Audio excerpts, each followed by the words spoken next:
Allah.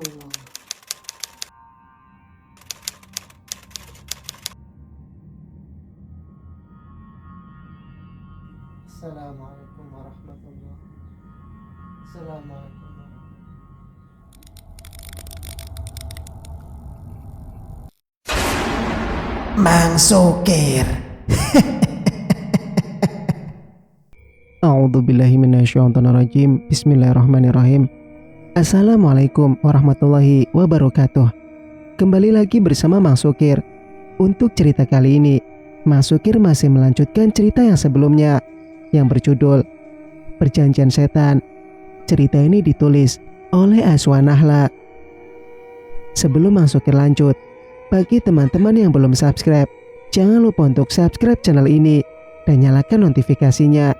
Tentunya agar teman-teman tidak ketinggalan cerita-cerita dari Mang Sukir. Dan tak usah berlama-lama, langsung saja kita ke ceritanya. Selamat mendengarkan. Kau bicara apa, Hasan? Hasan mengerem mobil yang dikemudikannya dan berhenti di persimpangan jalan sebelum keluar dari kawasan perumahan elit itu. Kedua tangan Hasan menarik-narik rambutnya serta memukul setir mobil. Terlihat ia sangat malu dan menyesal dengan apa yang sudah ia lakukan di masa lalu. Bahkan saat Tuan Harto memberondong Hasan dengan pertanyaan-pertanyaan, Hasan tidak menjawab maupun menoleh ke belakang. Setan apa yang merasukimu, Hasan?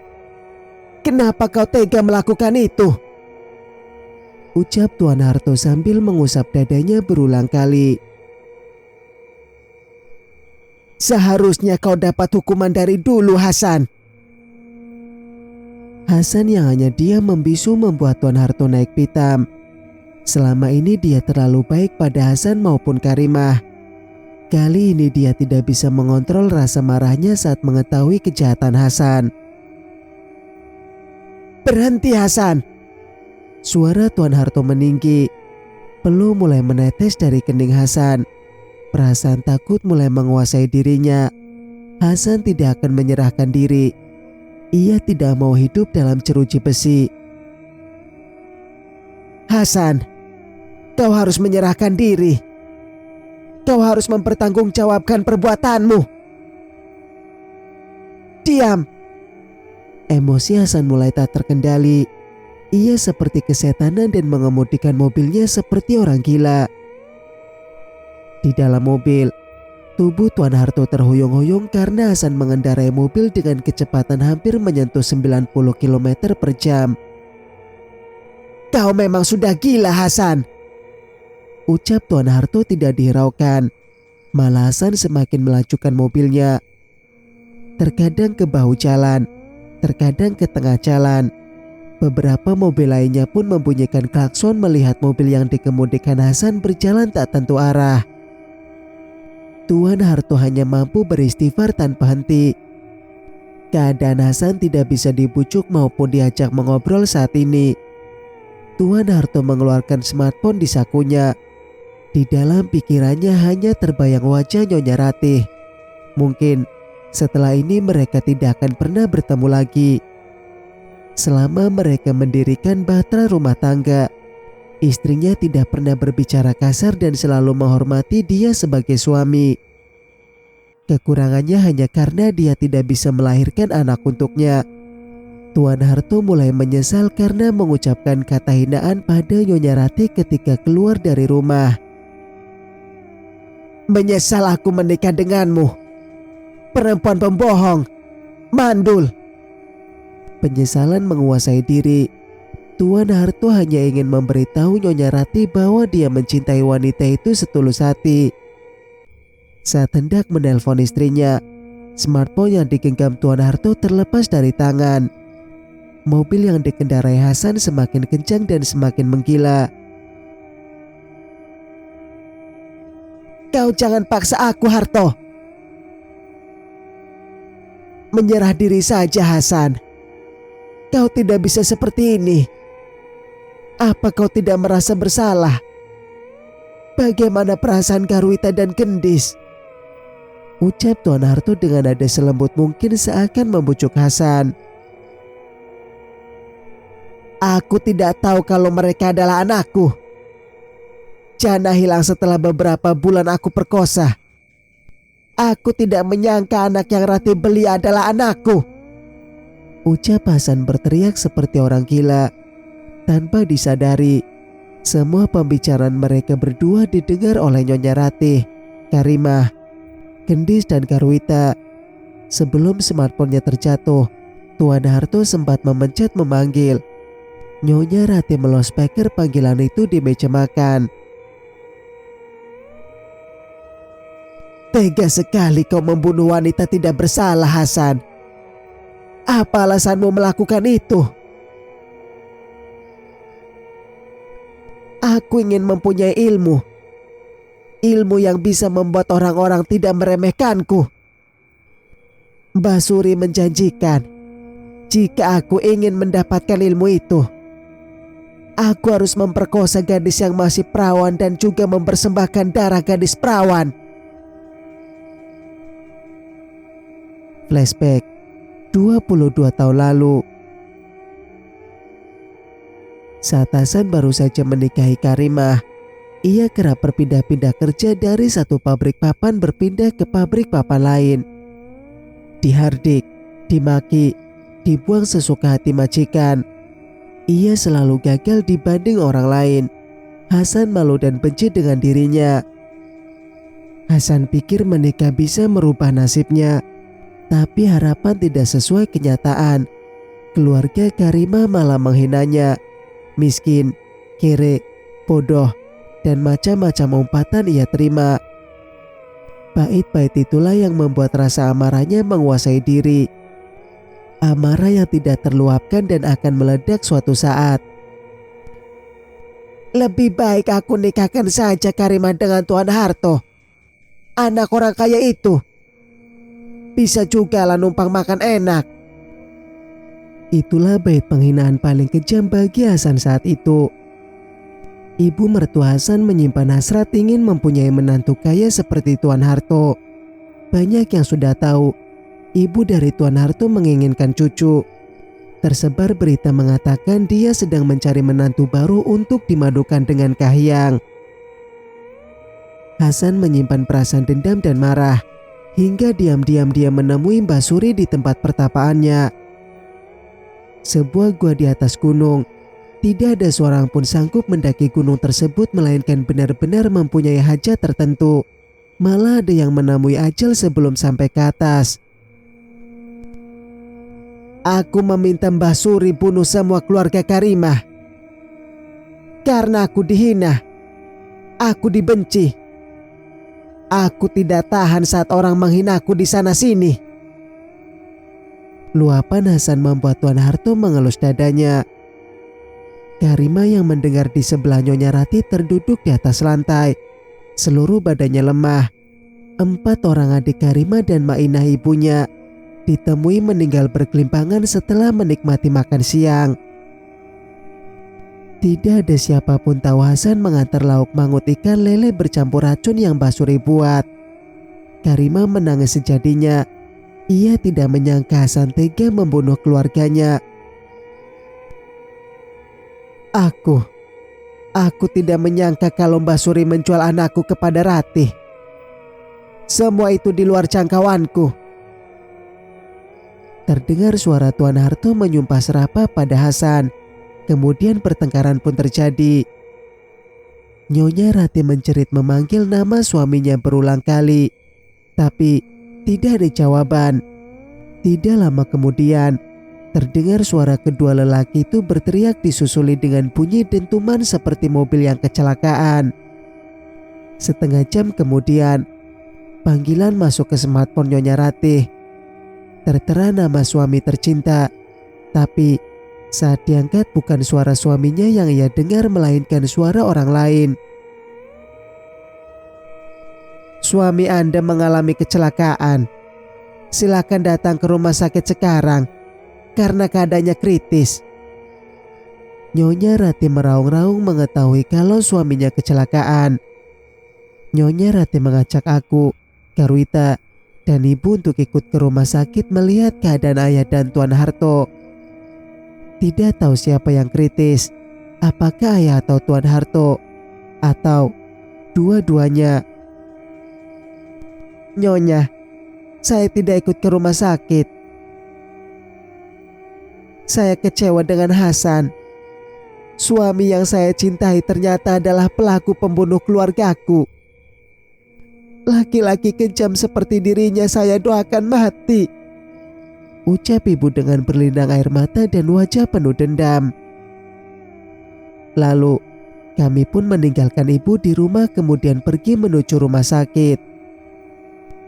Singkat cerita, 2 minggu setelah kecelakaan, Tuan Harto masih berada di rumah sakit dalam keadaan koma. Nyonya Rati meminta pihak rumah sakit agar Tuan Harto dirawat di rumah saja. Tapi melihat keadaan Tuan Harto yang masih belum menunjukkan tanda-tanda kemajuan dan masih koma, dokter tidak mengizinkannya. "Kita tunggu sebulan lagi. Untuk sekarang ini biarkan Pak Harto di sini dulu ya, Bu," ucap dokter membujuk. Semua perawat yang ada di sana tahu betapa sayangnya Nyonya Rati pada suaminya. Semua perawat yang ada di sana tahu betapa sayangnya Nyonya Rati pada suaminya. Selalu mengajak Tuan Harto berbicara walaupun Tuan tidak memberikan reaksi apapun. Singkat cerita, 3 hari setelah kecelakaan, "Hasan sudah mati. Orang yang paling jahat merusak hidup ibu kandungmu. Dia sudah mati." Nenek bungkuk berbisik ke telinga Gendis. Mereka saling berpandangan kemudian tertawa bersama. "Baguslah, langsung masuk neraka," jawab Gendis sinis. Tanpa disadari, ada sepasang mata yang sedang memperhatikan Gendis sejak tadi. "Gendis, ngobrol sama siapa?" Gendis yang tadi terkekeh sampai membungkuk seketika diam dan duduk tegak memanjangkan lehernya. Ternyata Garwita sedang melihatnya dari arah tangga. Gendis gugup saat ditatap oleh Garwita yang sedang berjalan ke arahnya dengan tatapan penuh heran. Gendis tertawa karena baca cerita komedi di Facebook. "Bukan sama siapa-siapa kok," ucap Gendis kemudian berlalu pergi. "Ayo kita sholat. Setelah sholat ajarkan Garwita mengaji ya." Langkah Gendis terhenti. Dia menoleh lalu melirik ke arah Garwita. "Ajaklah ibu dan nyonya. Aku capek seharian bersih-bersih. Di rumah ini kan aku anak pembantu. Kau anak majikan. Jangan ganggu aku, mau istirahat," bentak Gendis. "Kenapa Gendis berubah?" ucap Garwita lirih. Berbagai kejadian aneh yang terjadi di akhir-akhir ini membuat Garwita mulai merasakan perubahan pada Gendis. Pernah sesekali diadukan pada Bara melalui perbincangan di telepon. "Jangan berpikir yang bukan-bukan." Itu saja jawaban dari Bara. Garwita mengaitkan peristiwa ngeri sejak dia diganggu di kamar, lalu saat di toilet kampus, berita kematian Ibu Jihan teman sekampus mereka. Semua itu seperti ada kaitan dengan Gendis. Ditambah dengan pengalaman aneh mereka melihat kejadian ngeri Jana dan Hana di depan mata. Walaupun peristiwa itu seperti di alam tidur, namun terbongkar juga rahasia asal-usul dia dan Gendis. Semenjak terbongkar siapa orang tua kandung mereka, Gendis berubah menjadi dingin dan kasar. Sedangkan Garwita malah lebih banyak baca buku agama dan mencari ilmu yang sudah lama ia abaikan. Bara, dialah yang sering membantu Garwita mencari info ilmu ke taman surga. Bara sudah menyatakan keinginan untuk melamar Garwita sebagai istrinya saat Tuan Harto sudah sadar. Sekarang ini, Bara hanya ingin fokus menjadi pelindung untuk menjaga Garwita dan Nyonya Ratih. Musibah yang terjadi mengubah sikap gadis yang dicintainya. Garwita yang dulu angkuh, kasar, dan suka menganggap rendah Gendis kini mulai berubah menjadi lemah lembut. Malam itu Garwita mencari channel kesukaannya di kanal YouTube melalui smartphone seperti sebelum-sebelumnya. Ceramah agama dari Ustadz, karena dengan begitu jiwanya akan lebih tenang dan tidak takut untuk tidur sendirian. Ringtone azan dari smartphone-nya berbunyi. Terlihat nama gendis yang tertera di layar. Halo gendis, ada apa telepon Garwita tengah malam? Gendis gak bisa tidur. Oh, mau Garwita temani? Gak usah. Gendis mau nanya sesuatu boleh? Boleh. Mau nanya apa? Apa Garwita jadi bertunangan dengan Barah? Enggak. Hah? Enggak jadi? Wah, enggak nyangka. Suara Gendis terdengar bahagia. Enggak jadi tunangan. Rencananya kami akan langsung menikah. Gendis yang tadinya terdengar riang seketika diam 1000 bahasa. Garwita memang sengaja untuk menguji si kakak. Aku rasa kamu gak akan menikah dengan Barah. Telepon terputus. Garwita termenung sendiri setelah mendengar ucapan Gendis. Apakah dia juga menyukai Barah? Gumam Garwita. Dari nada suara Gendis, Garwita bisa mencium bau api cemburu yang mulai terbakar. Kenapa sekelip mata semuanya berubah begitu drastis? Gadis cantik ini mengelap air mata yang mengalir deras. Abah, cepatlah sadar. Garwita tidak kuat tanpa Abah. Kicauan burung yang berada di pinggir jendela bagai irama yang merdu, menghibur hati Nyonya Rati yang sedang gundah. Hampir 1 bulan, dia mengabdi untuk menjaga suaminya sepenuh hati. Sang suami dijaga dengan penuh kasih sayang. Tanggung jawabnya seorang istri harus dilaksanakan dengan baik. Di balik wajahnya yang tenang, tersembunyi rasa menyesal yang amat mendalam. Rasa sesal yang akan dibawa sampai nafas terakhirnya. Kehilafan saat masih muda yang terlalu mengikuti hawa nafsu dan ego sehingga melakukan dosa besar yang turut menyeret ibunya menjadi korban. Maafkan Rati, Bu. Karena Rati Ibu meninggal.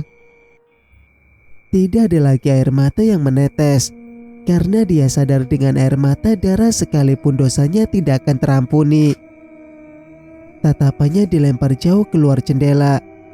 Setelah mengingat kesalahannya kepada mendiang ibunya, Nyonya Rati pun mengingat kembali kejahatannya kepada Kahiyang, mantan istri Tuan Harto.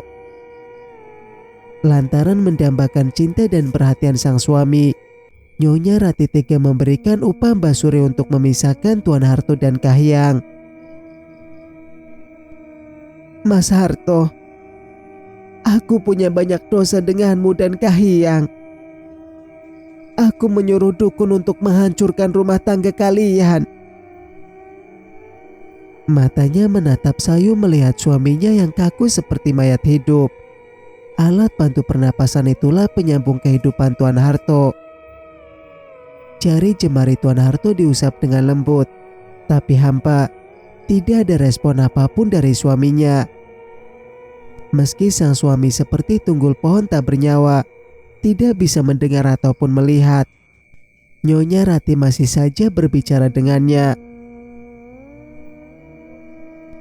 Aku membohongimu, Mas. Aku terpaksa membeli Garwita dan Gendis karena aku ingin hidup bersamamu. Aku banyak dosa, Mas. Maafkan aku. Tiba-tiba Nyonya Rati tersentak. Suaranya tersekat. Matanya terbelalak saat melihat sepasang tangan hitam menembus keluar dari bantal dan mulai menggerayai leher kemudian wajah dan kening suaminya. Nyonya Rati berteriak meminta tolong, tapi lehernya seperti dijerat oleh rantai. Tangannya berusaha menarik rantai yang semakin kencang melilit lehernya tapi sia-sia. Kedua kakinya mulai menendang angin. Bahkan Tidak ada sedikit suara yang keluar dari mulutnya. Sepasang tangan hitam itu terus menyentuh seluruh wajah Tuan Harto. Sementara itu, wajah Nyonya Ratih memerah karena tidak bisa bernafas serta menahan rasa sakit di lehernya. "Kalau kau ingin mengambil nyawaku, ambillah," teriak Nyonya Ratih dalam hati. Tangan hitam itu terus membelai kepala Tuan Harto. Asap hitam mulai mengepul dari dinding yang berada di belakang kepala suaminya.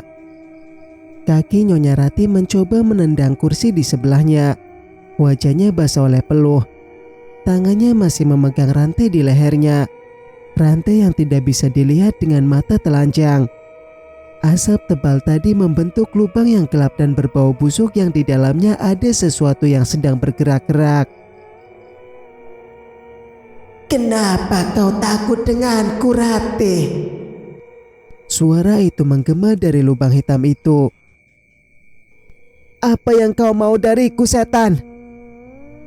Aku datang menuntut janji. "Ambillah nyawaku. Ambillah nyawaku, setan." Suara hatinya didengar lelaki tua di dalam lubang hitam itu. Itulah lelaki yang kerap muncul di dalam mimpinya. Nyonya Ratih sudah mengerti apa maksud lelaki tua itu.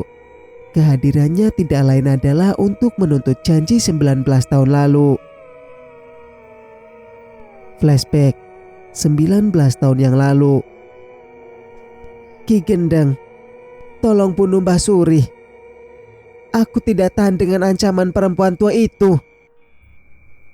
Hatinya Nyonya Ratih resah ketika Mbah Suri mulai berani datang ke rumahnya.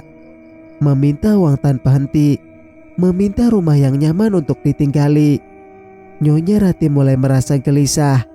Ia takut kalau suaminya melihat Mbah Suri datang mencarinya. "Rencanaku hancur, Ki. Aku ingin hidup damai dengan suamiku, tapi dia selalu menggangguku."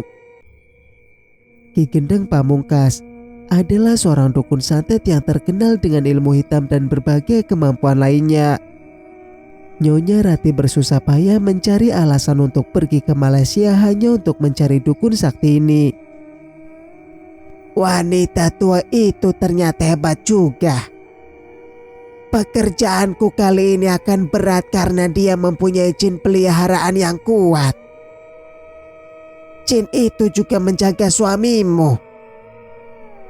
Ya, Nyonya Ratih hampir lupa bahwa Mbah Suri telah mengirim jin atas perintah Nyonya Ratih untuk menjaga suaminya agar tidak mendekati wanita lain selain dirinya. Jin itu jugalah yang menghancurkan rumah tangga Tuan Harto dengan Kahiyang. Ia rela melakukan apa saja, asalkan ia menjadi satu-satunya wanita yang ada di hati suaminya. Kemudian, Ki Ageng memberi saran agar berhasil membunuh Mbah Suri. Ia harus melumpuhkan jin peliharaannya terlebih dahulu dengan cara melemahkan kekuatan jin tersebut untuk sementara. "Saya setuju, Ki. Tapi kamu harus membuat perjanjian dengan jin peliharaanku. Pekerjaan dia berat. Aku harus memberikan syarat yang berat juga. Syaratnya adalah nyawa." Nyonya Ratih mengangguk tanpa bertanya lebih jelas. Singkat cerita, Nyonya Ratih menjatuhkan dirinya ke lantai. Bunyi kursi jatuh membangunkan kedua perawat yang sedang bertugas. Mereka pun berlari ke ruangan Tuan Harto. Kedua perawat itu kaget melihat Nyonya Ratih meronta-ronta di lantai. Keadaan Nyonya Ratih seperti sedang kesurupan karena ia mencekik lehernya sendiri. Dokter spesialis yang datang melihat kondisi Nyonya Ratih langsung memberikan obat penenang. Setelah beberapa saat, Nyonya Ratih pun terkulai lemas. Setelah lama tertidur, Nyonya Ratih terbangun karena mendengar suara tertawa disertai hinaan menembus gendang telinganya. Saat ia membuka mata, sosok seorang wanita yang menyerupai jannah sedang duduk di kaki Nyonya Ratih. Seluruh wajah wanita itu berlumuran darah yang sudah mulai mengering. Aku mau nyawamu. Kau siapa?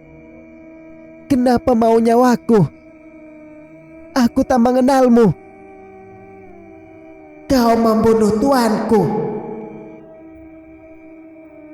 Tuanmu? Maksudmu Mbah Suri? Iya.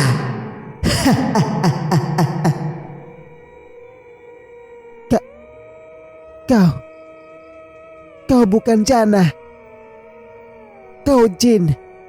Kau iblis yang laknat. Iya, sama sepertimu. Kau manusia berhati iblis. Nyonya Rati menarik kedua kakinya menghindar dari jin peliharaan Mbah Suri. Aku lapar. Aku mau nyawamu. Dengan wajah tersenyum licik, tangannya mulai menerkam dan menarik kaki Nyonya Ratih. Ambillah nyawaku, asalkan jangan sentuh suamiku. Nyonya Rati yang kala itu sedang berada di genggaman sang iblis yang haus akan nyawa, hanya bisa pasrah dan menyerah. Mau dicekik atau ditelan, dia siap kalau ini yang bisa menyelamatkan suaminya dari menjadi korban. Aku menginginkanmu, bukan suamimu. Tapi nyawa suamimu kini juga sedang terancam, sama sepertimu. Nyonya Rati kaget mendengar kata-kata dari seorang jin yang menyerupai wajah Jannah. Apa yang dimaksud makhluk itu? Jin peliharaan Ki Gendeng akan datang untuk mengambil nyawa suamimu. Dia menuntut janjimu.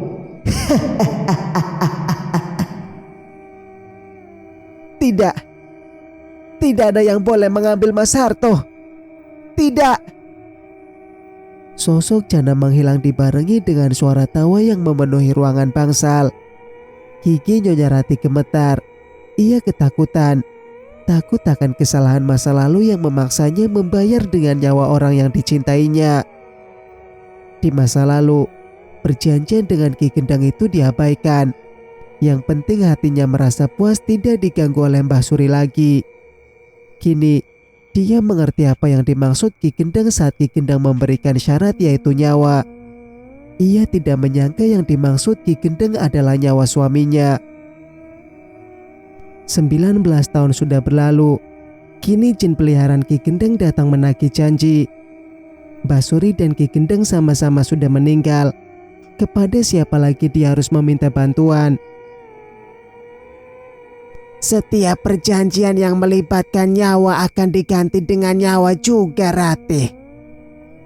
Kini, Nyonya Rati baru mengerti akan perkataan Ki Gendang. Nyonya Rati merasa menjadi orang paling bodoh di dunia ini karena sudah bersekutu dengan jin. Sosok jin yang awalnya seperti sosok kakek tua berjanggut itu berubah menjadi makhluk yang menyeramkan. Mulutnya terbuka lebar, memperlihatkan seluruh isinya. Gusi dan deretan gigi yang berdarah, lidah panjang dan runcing, hancur seluruh wajahnya. Ia siap menerkam Tuan Harto secara gaib. Di belakangnya muncul jin yang tidak kalah menyeramkan. Jin yang menyerupai Jannah tadi datang kembali bersiap memangsa Nyonya Ratih. Ketika nyawanya sedang terancam, tak satu pun kalimat Allah terucap di lidahnya. Nyonya seakan lupa bahwa dia mempunyai Allah yang paling berkuasa di atas bumi ini. Kedua mata Nyonya Rati terbelalak, nafasnya tersengal-sengal, menahan sakitnya sakratul maut yang rasanya seperti kulit dikelupas paksa. Dosa-dosa di masa lalu berputar di kepalanya. Ia teringat akan kesalahan yang dilakukannya semasa hidup. Perbuatan musyrik yang melanggar akidah agama bagai film layar lebar yang diputar ulang. Maafkan aku.